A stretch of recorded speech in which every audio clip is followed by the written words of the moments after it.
Bonjour à tous et bienvenue dans Smart Boss, le rendez-vous des patrons et des patronnes. Je suis ravie d'accueillir aujourd'hui Inès Léonard Duzy. J'ai bien prononcé. Tout à fait.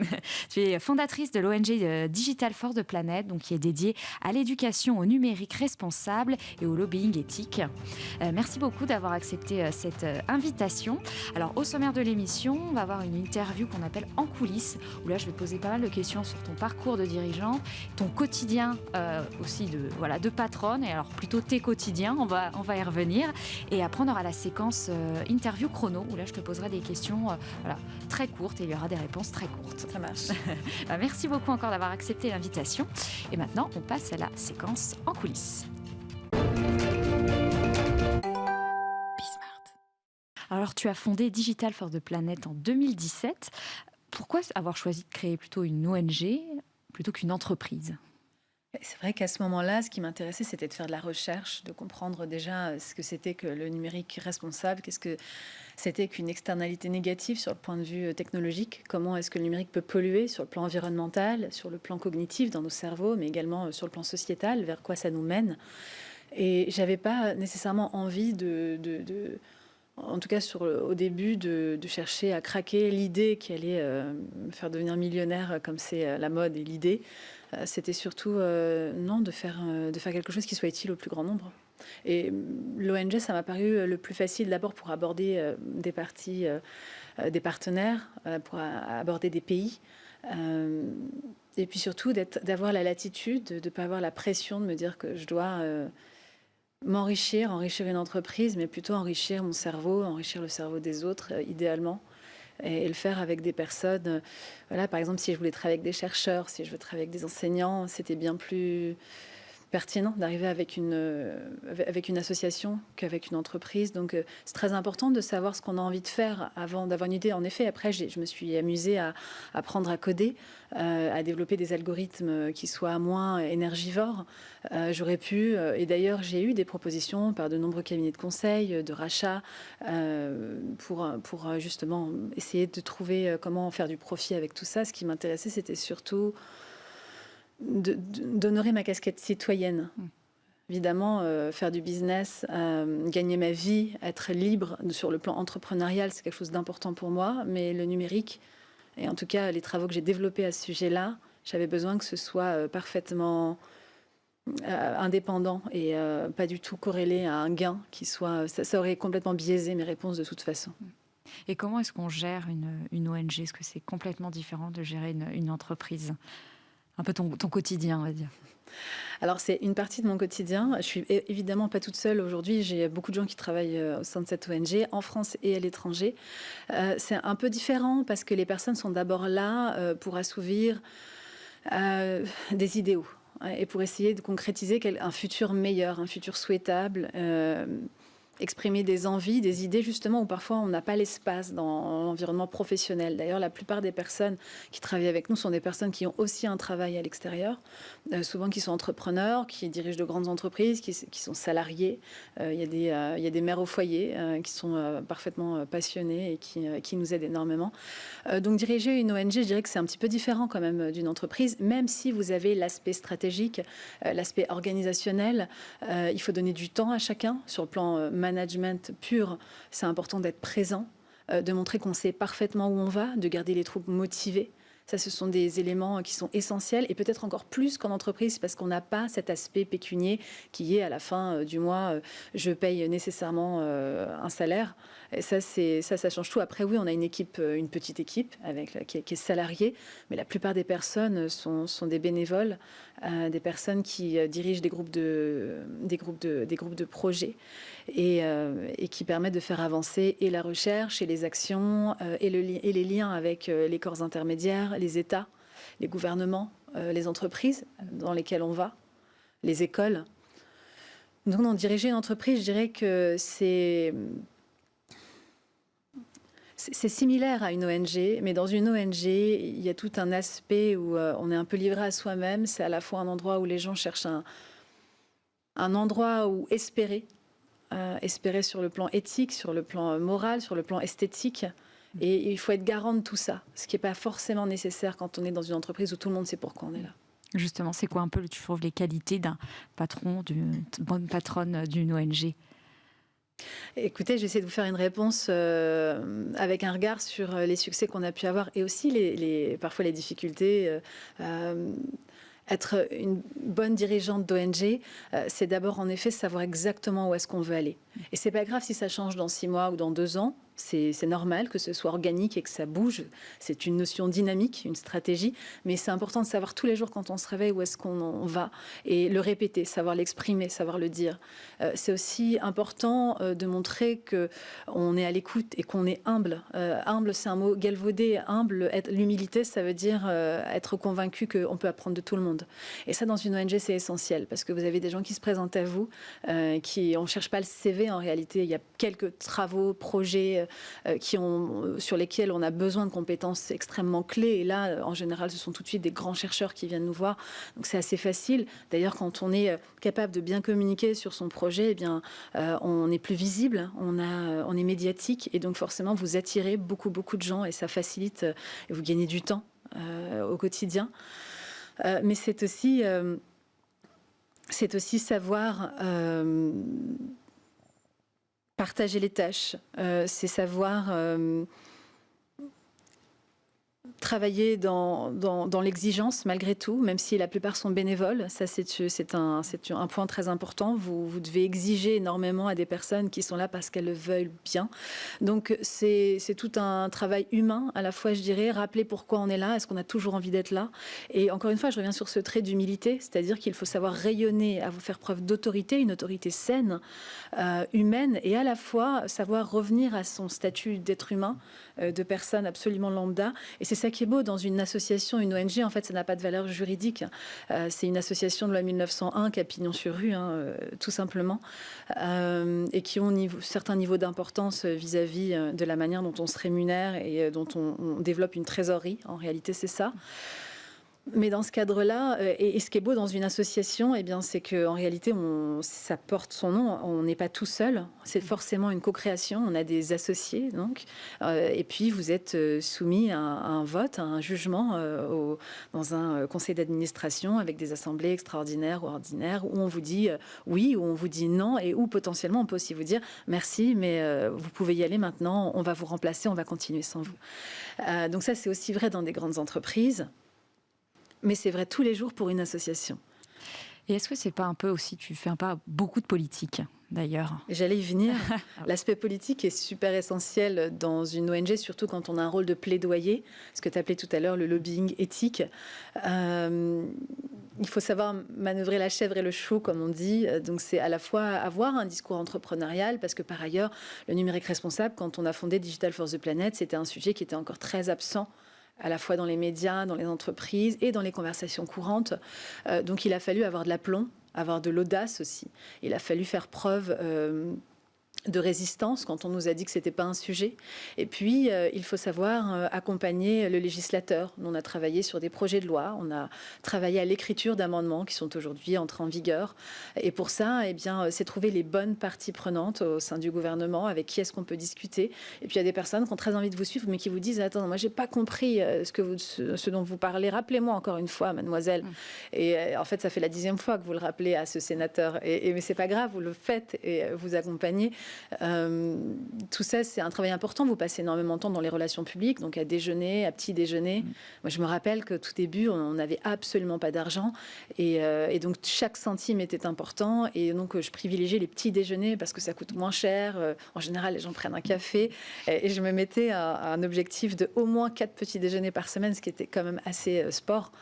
Mais c'est ce qui permettait. Et puis c'est bien le matin parce qu'à midi, on est toujours coincé entre une réunion qui termine tard et puis un nouveau rendez-vous sur lequel il faut aller de l'autre côté de Paris. Et le soir, évidemment, c'est un temps personnel. Donc le matin fonctionnait bien. J'ai gardé un peu ces habitudes. Ouais, je suis d'accord. Et est-ce que le fait, là, tu parlais de sénateur, etc., est-ce que c'est pas difficile aussi, franchement, en tant que jeune femme, d'aller parler en plus de sujets qui sont un petit peu techniques, tu disais, tout le monde ne comprend pas. Est-ce qu'en plus, le fait d'être femme, ça aide pas non plus, c'est encore plus difficile? Je pense qu'il y a toujours des personnes qui ont des biais évidemment. Et ça, je pense que ça appartient au quotidien de tout le monde. Mais dans mon travail, je me suis jamais positionnée comme une jeune femme dans mon travail. J'étais une chef d'ONG. J'étais dirigeante.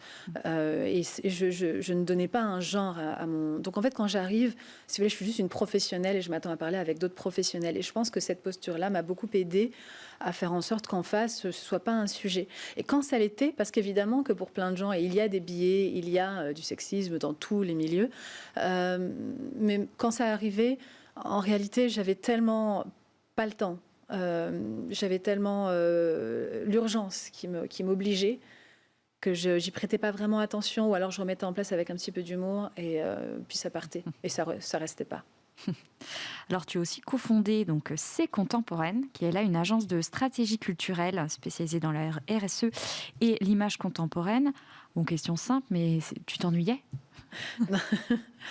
J'ai l'habitude de dire du coup que Digital for the Planet, c'est ma casquette citoyenne. Je ne suis pas rémunérée sur mon activité de présidente au sein de cette ONG. C'est Contemporaine, ça a été un coup de cœur, d'abord avec une personne qui est mon associée, qui est Caroline Boudéenne, qui est une autrice et journaliste spécialisée dans l'art. Il se trouve que moi aussi, j'ai une spécialité dans l'art, notamment dans le management des marchés de l'art. Et c'est un monde qui m'a toujours attirée. Et d'ailleurs, quand vous travaillez dans un monde aussi sec que celui de la technologie, de la politique, des ressources associatives pour faire vivre une ONG, à un moment donné, vous avez besoin d'esthétique, vous avez besoin de culture. Et c'était là où moi, je me nourrissais. Et je me nourris toujours là-bas d'ailleurs. Et donc, on a fondé cette entreprise, pour le coup, qui est une petite agence. Et pour le dire très simplement, qu'est-ce qu'on fait? On travaille sur des campagnes de communication interne et externe pour les entreprises, avec un gros billet culture et RSE. Donc, c'est vraiment très important d'avoir ces deux ADN-là très, très fortes dans nos campagnes. C'est quelque chose qui marche bien. On est très contente, on le fait à taille humaine. Et là encore, en fait, vous savez, moi, j'ai été étudiante et... au premier cours d'économie, on m'a appris que l'objectif principal d'une entreprise, c'était de maximiser les profits. Et en fait, aujourd'hui, et je fais partie de ces femmes et ces hommes-là, on est nombreuses et nombreux, l'idée, c'est pas tant de créer une multinationale, d'avoir des gros bureaux, de recruter. En 2025, on veut recruter 100 personnes. En fait, il faut peut-être aussi sortir de ce mythe-là et de cette idée que c'est la seule voie possible pour une entreprise. Nous, on est très bien à taille humaine.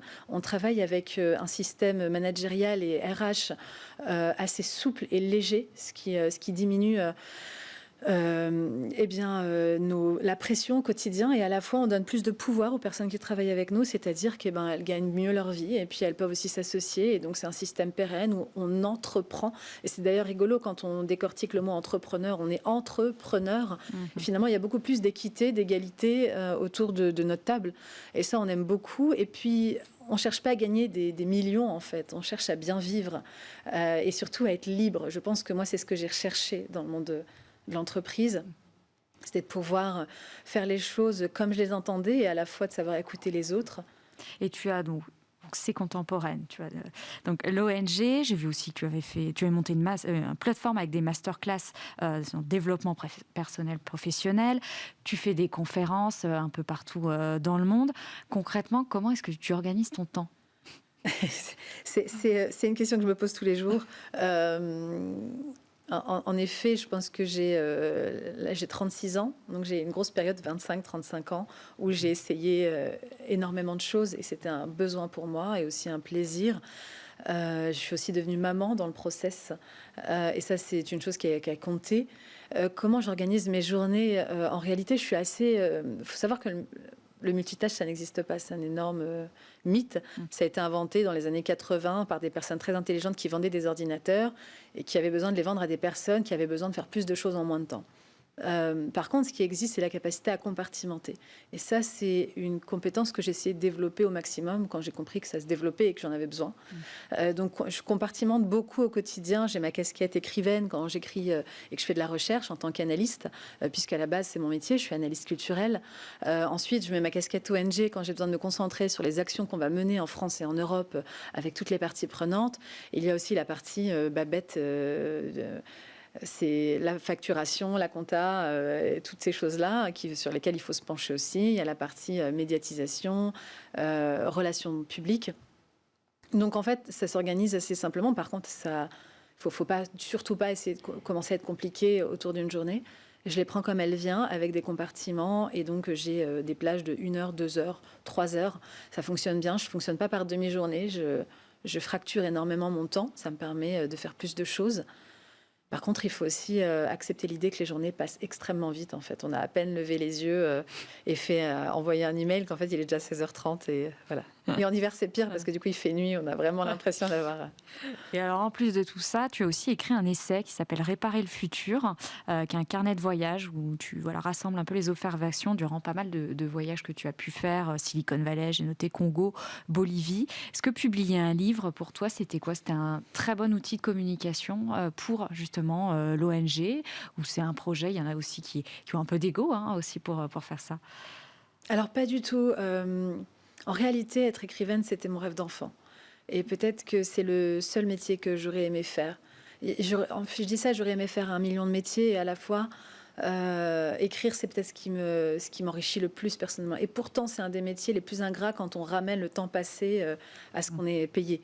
On est très mal payé en tant qu'écrivain, ça gagne. On fait surtout pas ça pour l'argent, on fait ça pour l'amour du geste. Il y en a très peu qui en vivent. Il y en a très peu qui en vivent. Non, l'écriture, pour moi, c'est essentiel. Les livres, pour moi, sont importants. Non, ça n'a pas forcément été quelque chose qui m'a apporté de la visibilité, peut-être de la crédibilité. Parce qu'écrire, poser un propos dans une maison d'édition sérieuse qui publie des chercheurs, c'est évidemment toujours bien vu. Mais non, d'ailleurs, ça a été plein de péripéties, l'écriture de Steve, en tout cas sa publication plutôt, et puis son écriture aussi. Actuellement, j'écris un roman qui va paraître dans une jolie maison d'édition aussi. C'est vraiment une partie de ma vie. C'est comme des personnes qui ont besoin de faire du jardinage. Moi, j'ai besoin d'écrire, voilà. Tu es aussi, alors, encore une nouvelle cassette, c'est difficile d'avoir une ligne conductrice avec ton parcours, mais j'ai aussi que tu as été lauréate de plein de choses. Prix Women for Climate, classement Choiseul France, tu as été identifiée comme une des 90 femmes qui comptent dans la tech par le magazine Forbes US, parmi les 100 qui construiront la France par le journal de la Tribune, etc. Est-ce que toutes ces reconnaissances, ça fait quoi? Ça booste le moral, ou ça donne un peu la grosse tête? Je ne sais pas si ça dépend des gens. Moi, il faut savoir que c'est toujours flatteur, évidemment, d'être dans un classement. Maintenant, quand j'apparais notamment pour le classement Forbes, celui qu'on cite souvent, les 90 femmes les plus influentes au monde, ou encore les 40 femmes les plus influentes en France, des classements dans lesquels je fais partie, on sait pertinemment qu'en fait, il y en a beaucoup plus des femmes influentes et certainement des plus influentes que moi. En réalité, il faut comprendre que ces classements-là sont aussi là pour sanctionner un parcours, pour mettre en lumière des femmes qu'à un moment donné, on a vues et qu'on a trouvées intéressantes. Mais ça aurait pu être une autre femme en fait qu'on voit à ce moment-là. Moi, je peux vous présenter au moins 40 femmes qui ne sont dans aucun classement et qui sont éminemment plus brillantes que moi et plus méritantes aussi. Et ça, c'est mon point de vue. Donc, une fois qu'on a dit ça, qu'est-ce qu'on se dit quand on est justement remercié avec un prix aussi prestigieux que celui-là? D'abord, on dit merci parce que ça donne évidemment une grande visibilité. Pour le coup, plus qu'un bouquin, on ne va pas se mentir. Ce qui est d'ailleurs assez déloyal parce que c'est pas sur le plan du mérite, il y a une question qui se pose. Mais ça donne énormément de visibilité, donc les gens vous appellent, les gens veulent travailler avec vous, ça fait accélérer votre carrière, ça fait accélérer les processus de décision. Et ça, c'est énorme, c'est très précieux. Donc être dans ces classements-là, évidemment, qu'il y a un enjeu. Maintenant, une fois qu'on a dit ça, c'est un véhicule. Ça ne veut pas dire que non, je ne me balade pas en me disant que je suis une des 40 femmes sur le plan national qui compte, pas du tout. Je me dis que j'ai été au bon endroit, au bon moment, en face de la bonne personne. C'est ce qu'on appelle la chance. La chance, c'est savoir maîtriser ses géographies, c'est savoir maîtriser son sujet, c'est savoir voir les trains qui passent et comprendre les concours de circonstances et faire en sorte que ça joue en notre faveur, sans doubler par la droite les autres. Jouer de chance, c'est ça. Et en fait, je crois qu'il s'agit beaucoup de ça aussi. Donc avoir du recul, c'est pas mal, surtout quand on est multiprimé comme j'ai eu la chance de l'être. C'est pas non plus que de la chance. Il y a quand même tous ces prix aussi, c'est basé quand même un peu sur des parcours et le travail. Il y a toujours une part de chance et une part de sinon, travail. Ce serait de l'imposture. S'il n'y avait pas du travail. Évidemment que je travaille comme une forcenée et je pense vraiment que c'est quelque chose qu'on ne pourra jamais m'enlever. C'est ce qui me permet, quand parfois je me dis, mais attends, mais j'ai rien à faire ici, je me rappelle le travail que j'étale et je me dis qu'en fait, ça va. Mais sur le plan du mérite et des femmes dont je sais qu'elles soignent les cœurs, qu'elles soignent les enfants, qu'elles passent leur journée avec des enfants handicapés, des enfants qui n'ont pas de moyens. Alors, je parle beaucoup d'enfants, je pourrais vous parler d'hommes blessés, de femmes blessées, mais il se trouve que je suis très attachée à cause des enfants, sur lesquels je suis très engagée aussi. Je rencontre des femmes extraordinaires. Et sur ce plan-là, si c'est de la chance parce qu'elles travaillent autant que moi, et à un moment donné, j'ai juste été visible à un moment donné où elles ne l'ont pas été. Donc, il y a le travail, mais il y a évidemment aussi la chance. Et penser qu'il n'y a pas ce facteur-là, ce serait très dangereux pour l'ego. Ce serait penser qu'en fait, tous ceux qui ne sont pas à ma place déméritent. Et ça, c'est pas possible. Et comment, alors, après, avec tout ça, ce dont on a parlé, comment aussi tu organises ta vie, vie pro, vie perso? Et je te pose pas la question parce que tu es une femme, hein, mais je la pose à beaucoup de mes Bien invités. sûr, parce que c'est des fois, voilà, vu les emplois du temps que vous avez, voilà, comment toi tu fais? J'accepte que les choses prennent plus de temps qu'elles ne devraient. C'est-à-dire qu'à 18h30, une fois sur deux, je vais chercher mon fils à l'école et jusqu'à 21h, je suis avec lui. C'est un temps que je ne sacrifierai pas. Puisqu'on parle de perso, moi, je pensais vraiment pas que je serais maman un jour. Je me projetais pas du tout. Et d'ailleurs, mon bébé, ça a été une surprise. Mais une fois que je suis devenue mère, je me suis aperçue que c'était une des choses que je préférais au monde. Ça passe avant tout. Donc pour moi, la vie personnelle est très importante. Et je pense que c'est très important d'être conscient qu'on a le droit d'être plusieurs choses. On a le droit d'être une chef d'entreprise chevronnée, hyperactive dans la journée. Et encore une fois, vous voyez, compartimentée. Je sais parfaitement me mettre des cloisons dans mon cerveau et dans ma manière de fonctionner. Et une fois qu'il est 18h, j'arrive, j'ai mes exercices, vous voyez, de retour au calme pour être en tout cas la meilleure maman que je peux. Et les week-ends, c'est très important pour mon conjoint comme pour moi, on est en famille. Lui aussi est à la fois salarié et entrepreneur. Donc autant vous dire qu'on travaille énormément, mais on aime ce qu'on fait. Donc l'équilibre pro-perso, je pense qu'en fait, quand on a la chance de pouvoir s'offrir du temps, il faut le prendre. Et donc il y a des projets qui devraient naître en 6 mois, ils vont naître en 1 an, et c'est pas grave du tout parce qu'il n'y a rien qui justifie que ça me prenne le temps des moments que je vivrai plus jamais avec mon enfant. Donc voilà, pour tout vous dire. Ouais. Donc tu as aussi parlé de tous ces super initiatives, ces succès en tout cas. Et j'ai vu dans une interview que tu parlais aussi, alors tu évoquais rapidement tous les projets que tu as extraordinairement échoué, je te cite, dont tu parles volontiers. Est-ce que tu trouves qu'un dirigeant, une dirigeante, ça ne parle pas assez d'échecs, d'erreurs ? Nécessairement, non, ça n'en parle pas assez et à la fois c'est légitime parce qu'un entrepreneur, un dirigeant doit inspirer, doit montrer qu'il sait. Regardez dans un débat. Dans un débat, vous allez avoir une personne qui dit des choses très sensées mais qui manque d'assurance. Qui va vous dire, oui, je me suis trompée à un moment donné, mais là, ce que je dis est vrai. Et en face, vous allez avoir une personne qui est complètement de mauvaise foi, qui a une assurance débordante. Et bien, les études tentent à montrer qu'on va on va avoir tendance à préférer la personne de mauvaise foi qui n'est pas défaillante. C'est un sondage qui est assez tragique. Donc, quand on revient à notre sujet, évidemment que c'est difficile d'arriver de dire aux gens « Croyez en moi, j'ai échoué plein de fois ». C'est peut-être une mentalité qu'on devrait davantage développer parce qu'une personne qui échoue, en fait, c'est une personne qui a compris ce qui ne marchait pas. C'est une personne qui, normalement, ne refera pas 2 fois les mêmes erreurs, qui a été avertie et qui a compris où était le raccourci. Ou en tout cas, qui sait où sont les chemins qu'il ne faut pas prendre. Donc non, évidemment, on a tendance à parler a posteriori de nos échecs. Enfin, quand on les a vécus, on serre les dents, on sourit et on fait comme si tout allait bien. Mais on montre nos cicatrices quand on a moins de choses à prouver. Donc l'important, c'est de le faire à un moment donné, je crois, ne serait-ce que pour donner l'exemple. Mais c'est à la fois tragique et légitime de dissimuler ces échecs quand on est au milieu du combat. Et si tu devais en citer un, là. Pour moi ? Oui. Je parlerai de cette plateforme dont tu parlais, de Masterclass, qui a en effet été un magnifique succès pendant le confinement. Je l'ai lancé pendant le confinement, je venais d'accoucher. Et comme beaucoup de mes projets qui ont extraordinairement échoué, J'y suis allée trop vite et en fait, j'ai pas su gérer la croissance. En réalité, personne m'a appris à être entrepreneur. Et il y a des personnes qui deviennent entrepreneurs parce qu'elles estiment qu'elles ont les épaules et que c'est ça qui leur convient. Moi, je suis devenue entrepreneur parce que je manquais d'assurance et j'étais persuadée que je ne serais compatible avec aucune entreprise parce que j'avais pas les codes. Parce que je viens pas d'un milieu ni social ni culturel où on me les a appris. Donc, je me suis dit que l'entrepreneuriat, eh bien, c'était plus qu'essentiel pour moi et surtout si je voulais payer mon loyer. Donc souvent, il m'est arrivé... par contre, je me suis aperçue avec le temps que j'avais des bonnes idées. Et ça, je ne vais pas en rougir, c'est un fait. Mais même les bonnes idées, vous voyez, enfin, tu vois, pardon, on a dit qu'on se tutoyait, même les bonnes idées, eh ben, ça se manage. Et quand elles démarrent et qu'elles te dépassent, eh ben, tu ne sais pas comment faire. Même Digital for the Planet, j'ai failli perdre cette ONG parce qu'à un moment donné, j'étais pas assez grande pour ce qu'on avait construit.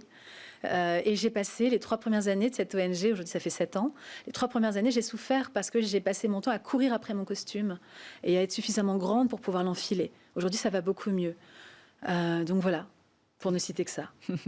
Écoute, merci en tout cas pour cette franchise et puis d'avoir répondu à toutes ces questions. Il y avait évidemment encore plein de choses à évoquer vu ton parcours, mais on va passer maintenant à la séquence d'interview chrono.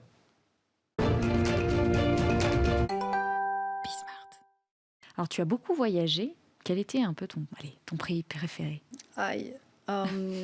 J'hésite entre le Brésil et le Maroc. Ok, bon allez, on peut en prendre deux. J'arrive pas à me décider. Très bien. Tu es plutôt LinkedIn, Instagram ou TikTok?